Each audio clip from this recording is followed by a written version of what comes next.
In this video, we're going to tell you about the features of easy English writing steps.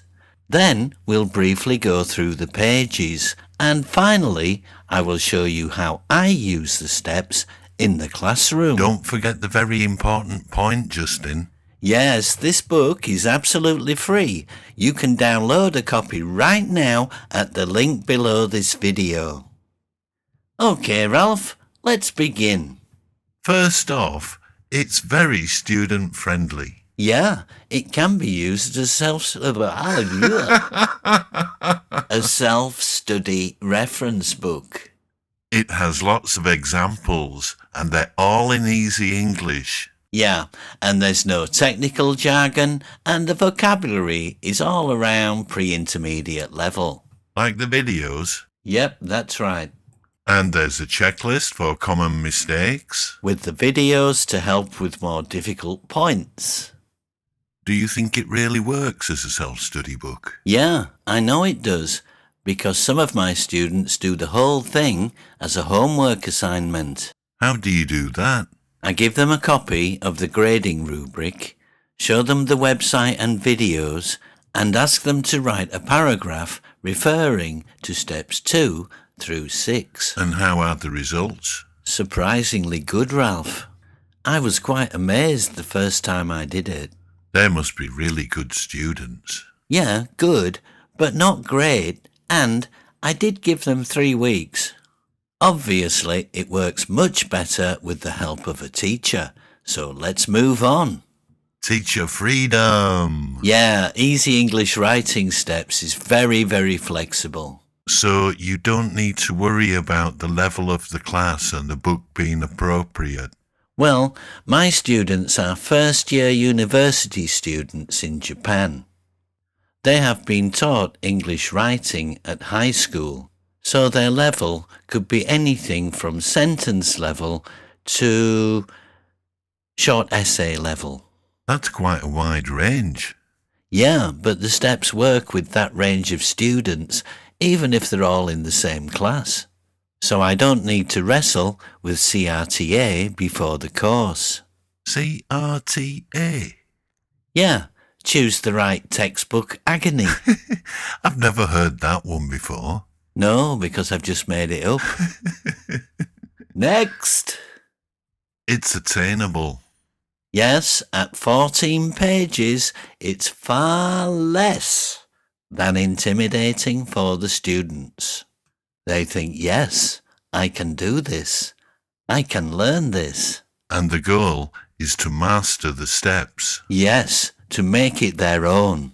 And they can do that because of the grading rubric that constantly refers the students to their weaker points. And finally, some very fine videos to use in the classroom or at home for review.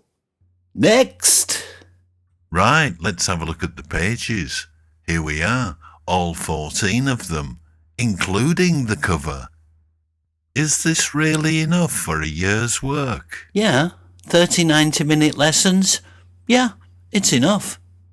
Don't forget, Ralph, this is a student-centered course. At the end of the year, there will be many more pages in their file. Pages that they have created and worked on. Using the writing steps. Yeah, I get it. Wow. Would you call this a revolutionary method, Justin? Well, it's got my head spinning, Ralph. Next! Handwriting format. Do people still use handwriting these days? Not so much, but it's still important because they might have to use it for some tests, such as IELTS or TOEIC. So each of the steps has a brief introduction. Yeah, it is a guide and it tells the student why they are doing that. But of course, a teacher could introduce it in a much more dramatic way or funny way to get the student's attention and focus them on the task. There are 2 important points to remember here. Go on, Ralph, you do it. Yeah, Make sure that the students know that the double space is only for classwork so that the teacher can do the marking. In an exam, they should use single space unless told otherwise. And the other point is the size of the student's handwriting. Some students write very small and very faintly. This is not good if they do this in a test. They are likely to get a very low score. Why? Because the examiners, believe it or not, are only human. They get tired. If your writing is very difficult to read, they may just give you a low score and go to the next one. Shock horror! Next! Step 2. I think this is quite self-explanatory, really. Self-explanatory? It's intergalactic. Next! Step 3. The writing checklist. This one's really important. You can say that again, Ralph. This one's really important. Now, this checklist is made for first-year university students in Japan. These are the most common and annoying mistakes they consistently make. When they stop doing it through use of this checklist, their writing is noticeably better. Nice recovery, Justin. Don't worry, Ralph. I'm just trying to emphasize the point. And you did. For example, look at checklist 4. Now, we all know that it's possible to start a sentence with and, but, so, because. But in Japan, they do it all the time, and they do it badly, and that is why it's in the checklist. Hang on, Justin. I've just had a brainwave. Ooh, icky. Would that be a microwave or a tsunami? A tsunami, I think. Come on then, Ralph, let's have it. Well, every country will probably need a different checklist. A little bit different, yeah. So, what we could do is put a Microsoft Word document of the checklist on the teaching page for the steps at EnglishClip.com. Yeah? And then teachers could make changes to suit the students in their country. Then they could mail it back to us and we could put it on the teaching page so that other teachers from their country could use it. Ralph, just when I'm beginning to worry about you, you come up with an idea that is absolute genius. Yeah! Yeah! High five, my friend. Yeah! Ralph, watch out! Oh. Ralph, what you doing? I said high five, not destroy the blooming studio. Sorry, Justin. I missed your hand. You walk the line, don't you? What line? The very thin line between idiot and genius. Thanks? Next! PC format. Step by step. There are probably better ways to start a document than this, but it works, and the video is very useful. How do you use it? I take my students into a PC room and get them to open up a new document in Microsoft Word. Then I show the video on the screen. I pause the video after each step and tell them to do exactly the same.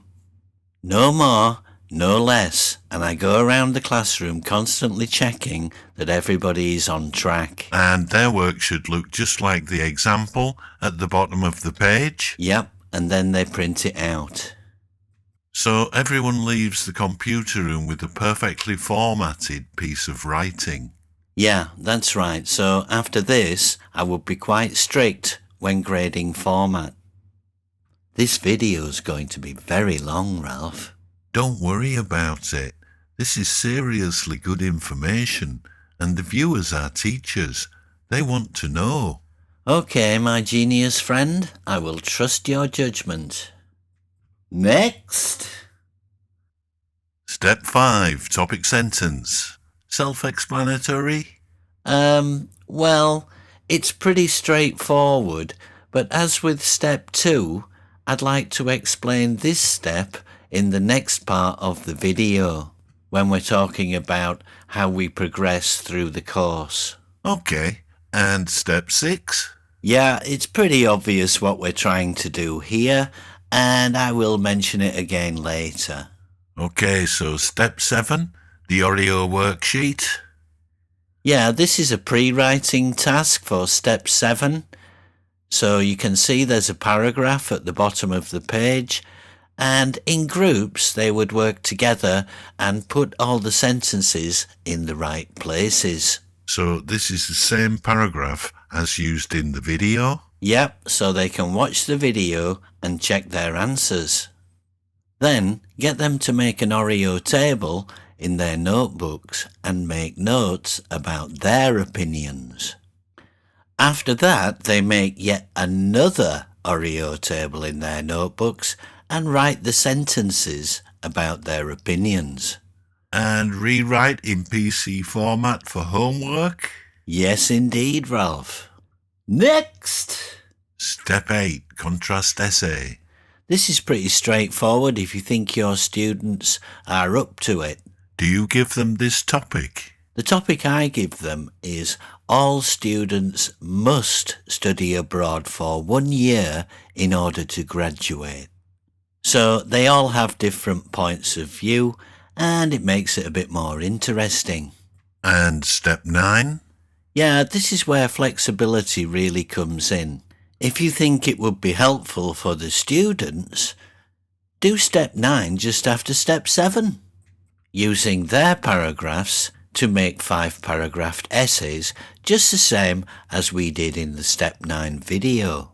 Or you can make it more challenging by getting them to write about a different opinion. So the steps don't have to be done in that order? That's right, Ralph.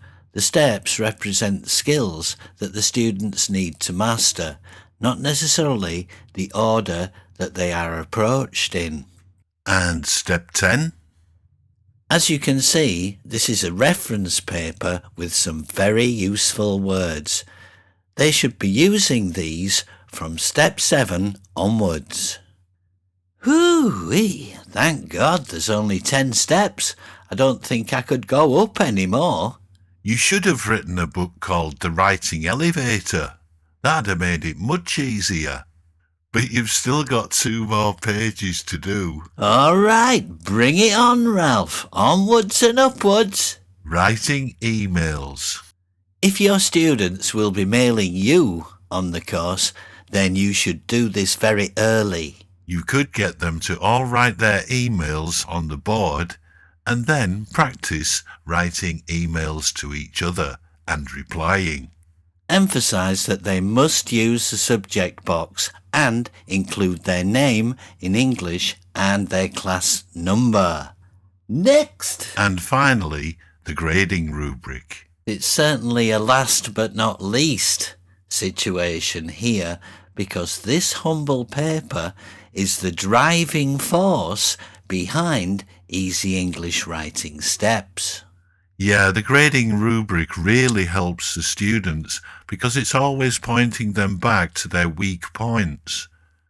They know what to do if they want to improve their grade and improve their writing. They know exactly where they stand. We're on the last leg now, Justin. Oh, that's a coincidence, because I'm on my last legs. How to use Easy English Writing Steps in the classroom. Okay, let's rock and roll. Lesson 1. There are tons of things that you need to do in the first class, but if it's a writing class, the most important thing you can do is get a writing sample from the students and give them their first graded assignment to download and print in colour Easy English Writing Steps. We'll tell you more about that at the end of the video. Lesson 2. Get them to look at the self-introduction example in step 2. Give them some time to think about ways to improve their writing. They can swap their work with their partners and help each other. The teacher can walk around the class and look at the students' work briefly and give them some hints. This is a good time to get to know the students, isn't it, Justin? Yeah, and it's a good time for them to get to know each other, so it's very important on a social level. Then introduce step 1 and do the gap fill. This looks very easy to the teacher, but for the students, it's really quite a challenge. So I would be constantly moving around the classroom and pointing out their mistakes and making fun. Finish it for homework and lesson 3. Introduce step 3 and quickly go through the checklist points. Another good chance for me to be moving around the classroom and helping them and getting to know them a bit better. After that, take them to the PC room. Do as I described earlier. Lesson 4. Introduce step 5 and show them the video. I let my students use their cell phones. It's good because they can bookmark the page and they always know where to find it if they need to watch it again. In these early classes, it's good to find opportunities to mix the students up so that they can meet all the members of the class. We haven't covered pre-writing activities in this video, but here's an example. Yeah, to do this fun quiz, I would count the students into random groups. Give the students a few minutes to come up with answer 1. One student from each group comes and writes the answer on the blackboard. The first questions are very easy, so most of the students get full points and you can compliment them on their smartness. But the later questions are much more tricky, and that's where the fun begins. The homework is write a paragraph about a person you know. Don't you show them the video? The step 2 video? No, not yet. Why not? Well, it's case by case. I might do, but the focus of this lesson was topic sentence, and they have already watched 1 video, so 2 videos might be overload. Also, some of the smarter students may have noticed the video in step 2 and might have a look at it at home. This is very good. Okay. Lesson 5. The students check their work and check their partner's work with the checklist. Then they watch the video on their phones. Yeah, show them the video and tell them that this is going to be a graded assignment, so they have to think of ways to improve their writing. Teacher walks round class, chats with students and tries to help them by giving them hints and tips.